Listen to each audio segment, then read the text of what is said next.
ശബരിമലയിൽ തിരക്ക് നിയന്ത്രണ വിധേയമാകുന്നു. ഇന്നലെ സന്നിധാനത്തെത്തിയത് 93,900 പേരാണ്. കൂടുതൽ വിവരങ്ങളുമായി സന്നിധാനത്ത് നിന്ന് CV അനുമോദ് ചേരുകയാണ്. അനുമോദ്, ആശ്വാസമുള്ള വാർത്തയാണ്. ഇന്നലെയും ഇന്നുമായി തിരക്ക് നിയന്ത്രണ വിധേയമാണ് എന്നതാണ് മനസ്സിലാകുന്നത്. ഇന്ന് ബുക്കിംഗ് എത്രയുണ്ട് എന്നതുൾപ്പെടെയുള്ള വിവരങ്ങൾ ലഭ്യമാണോ? എന്താണ് അവിടെ കാണാൻ കഴിയുന്നത്?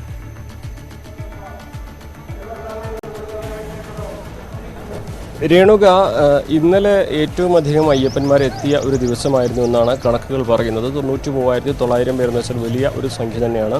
കഴിഞ്ഞ ദിവസങ്ങളിൽ ഉണ്ടായതിൽ ഏറ്റവും അധികം അയ്യപ്പന്മാരെത്തിയ ദിവസം കൂടിയാണ് ഇന്നലെ. എന്നാൽ ഇന്നലെ മുൻപ് ഇതിലും കുറഞ്ഞ ആളുകൾ അയ്യപ്പന്മാരെത്തിയ ദിവസത്തിൽ നേരിടേണ്ടി വന്ന ബുദ്ധിമുട്ടുകളോ പ്രയാസങ്ങളോ അയ്യപ്പന്മാർക്ക് നേരിടേണ്ടി വന്നിട്ടില്ല എന്ന കാര്യമാണ് ഇവിടെ ഏറ്റവും പ്രസക്തമാവുന്നത്. നമ്മൾ ഇന്നലെ പകൽ മുഴുവൻ പമ്പയിലും നിലയ്ക്കലും ഈ ശബരിമലയുടെ അനുബന്ധ കേന്ദ്രങ്ങളിലൊക്കെ അവിടുത്തെ ജനങ്ങളുടെ പ്രശ്നങ്ങളും അയ്യപ്പന്മാരുടെ നേരിടുന്ന ബുദ്ധിമുട്ടുകളൊക്കെ തത്സമയം ലോകത്തിന് മുമ്പിൽ എത്തിച്ചതാണ്. അപ്പോഴൊക്കെ നമുക്ക് കണ്ട കാഴ്ച അവിടെയെല്ലാം നടത്തിപ്പിലെ അല്ലെങ്കിൽ ചില കാര്യങ്ങൾ നടപ്പാക്കുന്നതിലെ പിഴവാണ് അയ്യപ്പന്മാർക്ക് ഈ ബുദ്ധിമുട്ട് നേരിടേണ്ടി വന്നത് എന്നുള്ളതാണ്. ഇന്നലെ 93,000 പേർ വന്ന് ദർശനം നടത്തി. സ്വാഭാവികമായിട്ടുള്ള തിരക്കുണ്ട്, സ്വാഭാവികമായിട്ടും കാത്തിരിപ്പിൻ്റെ ചില സമയമുണ്ട്. അതിനപ്പുറത്തേക്ക് വലിയ ബുദ്ധിമുട്ട് ഇന്നലെ നേരിടേണ്ടി വന്നിട്ടില്ല എന്ന് സൂചിപ്പിക്കുന്നത് ഇവിടെ അന്ന്, അതായത് കഴിഞ്ഞ ആഴ്ച ഇതിലും കുറച്ചാളുകൾ വന്നപ്പോൾ പോലും ഇതിനേറെ ബുദ്ധിമുട്ടുണ്ടായെങ്കിൽ അത് ചില പ്രശ്നങ്ങൾ, നടത്തിപ്പിലെ പ്രശ്നങ്ങൾ കാരണം തന്നെയാണ് എന്ന് തെളിയിക്കുന്നതാണ് ഇന്നലത്തെ കണക്കും മറ്റു കാര്യങ്ങളൊക്കെ. ഇന്നലത്തെ അത്ര തിരക്ക് എന്നില്ല എന്നാണ് ഇതുവരേക്കും അറിയാൻ കഴിയുന്നത്. 29,000-ലധികം പേർ 8 മണി വരേക്ക് 18-ാം പടി കയറി ദർശനം നടത്തിയിട്ടുണ്ട്. ഇന്നിനി മറ്റൊരു പ്രധാനപ്പെട്ട കാര്യം, ദേവസ്വം മന്ത്രി K. Radhakrishnan, Devaswom board president PS Prashanth തുടങ്ങിയവരൊക്കെ ഇന്ന് പുലർച്ചെയോടെ സന്നിധാനത്ത് എത്തിയിട്ടുണ്ട്.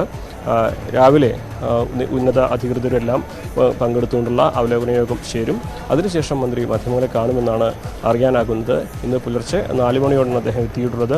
സ്വാഭാവികമായിട്ടും 11 മണിയോടെ ആയിരിക്കും യോഗം തുടങ്ങുക. അതിനുശേഷം അദ്ദേഹം മാധ്യമങ്ങളെ കാണും. ഇതുവരെ എടുത്ത നടപടികളും ശബരിമലയിൽ ഇനി ചെയ്യേണ്ട കാര്യങ്ങളൊക്കെ അദ്ദേഹം അവലോകനത്തിന് ശേഷം മാധ്യമങ്ങളെ പങ്കുവയ്ക്കുമെന്നാണ് കരുതുന്നത്. എന്താണെങ്കിലും തിരക്ക് ആളുകളുടെ വരവിന് വലിയ കുറവുണ്ടായിട്ടില്ലെങ്കിലും അവർക്ക് വേണ്ട സംവിധാനങ്ങൾ ഒരുക്കുന്നതിലും വേണ്ട രീതിയിൽ നിയന്ത്രണം നടത്തുന്നതിലും ഇപ്പോൾ നടപ്പാക്കിയ സംവിധാനം ഗുണകരമാണ് എന്ന് തെളിയിക്കുന്നതാണ് ഇന്നലത്തെ കണക്കും ഇന്നലത്തെ സാഹചര്യവും നമുക്ക് മനസ്സിലാക്കുമ്പോൾ പറയാനാകുന്നത്. ശരി രേണുക, CV അനുമോദാണ് അവിടെ നിന്നുമുള്ള വിവരങ്ങൾ നൽകിയത്.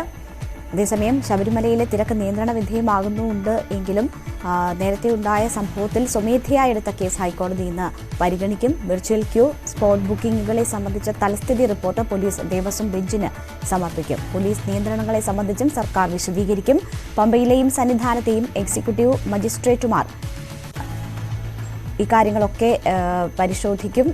വിവരങ്ങളുമായി ഡാനി പോൾ ചേരുകയാണ്. ഡാനി, കഴിഞ്ഞ 2 ദിവസമായി, ഇന്നലെയും ഇന്നുമായി അവിടെ തിരക്ക് നിയന്ത്രണ വിധേയമായി വരുന്നുണ്ട്. സർക്കാർ അടിയന്തരമായി ഏർപ്പെടുത്തിയ ചില നടപടികൾ, ഇടപെടലുകൾ ആണ് ആ ഒരു സ്ഥിതി ഉണ്ടാക്കിയത്. അതുകൊണ്ട് തന്നെ ഇന്ന് വീണ്ടും ഹർജി പരിഗണനയ്ക്ക് വരുമ്പോൾ എന്താണ് പ്രതീക്ഷിക്കേണ്ടത്? ഇപ്പോൾ കാര്യങ്ങൾ സുഗമമായി നടക്കുന്നുണ്ടെങ്കിൽ കോടതി കൂടുതൽ ഇടപെടലുകളിലേക്ക് കടക്കാനുള്ള സാധ്യതയില്ലല്ലോ, അല്ലേ?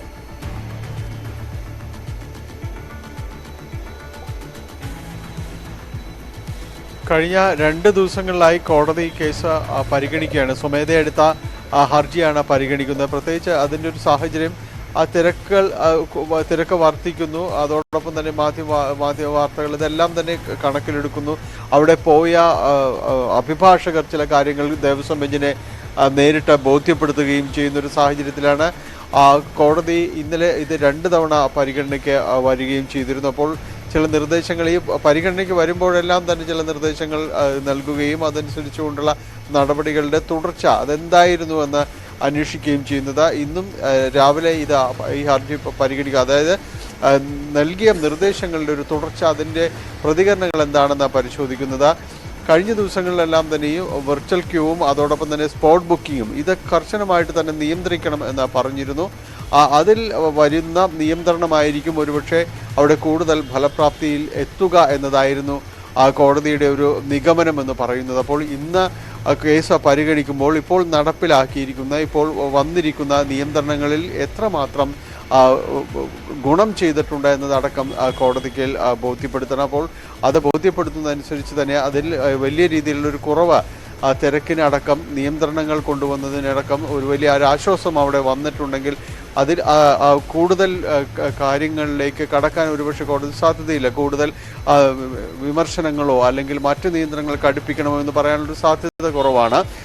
എങ്കിലും നിർദ്ദേശങ്ങൾ ഇന്നും പ്രതീക്ഷിക്കാം. എന്തൊക്കെയാണ് കൂടുതൽ കൊണ്ടുവന്നിരിക്കുന്നത്, ഒപ്പം തന്നെയും പോലീസിൻ്റെ ഭാഗത്തു നിന്ന് വന്നിരിക്കുന്ന പുതിയ സംവിധാനങ്ങൾ എന്താണ്, കൂടുതൽ ഉദ്യോഗസ്ഥരടക്കം നിയോഗിക്കുന്ന കാര്യങ്ങൾ, പുതിയ ടീമിന് വരുന്ന കാര്യങ്ങളെല്ലാം തന്നെ പറഞ്ഞിരുന്നു. അപ്പോൾ അത്തരം കാര്യങ്ങളെല്ലാം തന്നെ എന്തുമാത്രം എത്തിയിട്ടുണ്ട് എന്നതടക്കം കോടതിയിൽ ബോധിപ്പിക്കും.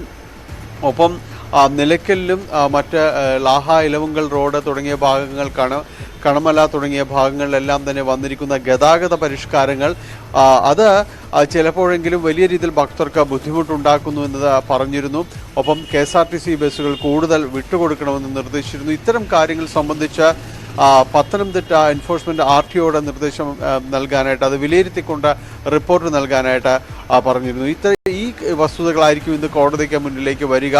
ഇതെല്ലാം എന്തുമാത്രം ഗുണം ചെയ്തു എന്നതടക്കമുള്ള കാര്യങ്ങൾ കോടതി തുടർച്ചയായ 3-ാം ദിവസവും പരിശോധിക്കും. അതിൽ ഇപ്പോൾ വന്നിരിക്കുന്ന റിപ്പോർട്ടുകളിൽ ശബരിമലയിലെ തിരക്കിന് വലിയ രീതിയിലൊരു ആശ്വാസം വന്നിട്ടുണ്ടെങ്കിൽ ഈ നടപടികൾ തുടരാനായിരിക്കും ഒരുപക്ഷെ കോടതി നിർദ്ദേശിക്കുക.